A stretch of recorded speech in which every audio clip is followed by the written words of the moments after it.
মা কি করছো? আমি এই যে টুপসি দিদি খাবে আইবুড়ো ভাত, ওই জন্য এই পাতাগুলোও কাট করছি। এই যে মাটির থালায় খেতে দেবো।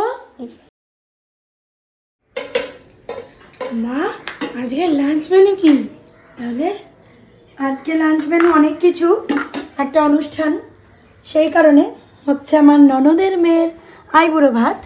এই যে এখানে আজকে লাঞ্চ মেনুতে করেছি, দেখাচ্ছি। প্রথমেই 5 রকমের ভাজা আছে মাছ নিয়ে, আর আছে এখানে এই যে মাছের মাথা দিয়ে ডাল, চিংড়ি মাছের মালাইকারি, আর এখানে আছে চিকেন কষা, আর আছে মটন আলু দিয়ে ঝোল, মানে চিকেন মটন দুটোই, আর অবশ্যই টমেটোর চাটনি, আর মিষ্টি দইটা ওখানে টেবিলে রাখা আছে।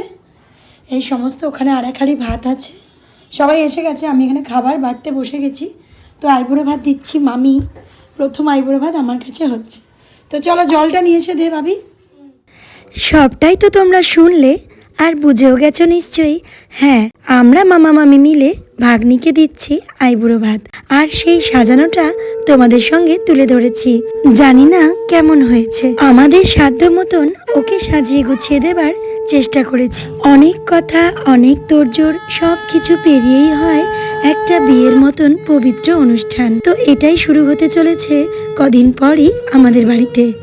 আমরা দুজন এবং ওর বাবা মা সবাই মিলে আশীর্বাদ করে নিয়ে তারপরেই ও খাওয়া শুরু করেছিল, আর তার সাথে সাথে আমি আমার 2 ছেলেকেও দিয়ে দিয়েছিলাম খেতে, আর একে একে সবাইকে একসঙ্গে খেতে দিয়ে দিয়েছি।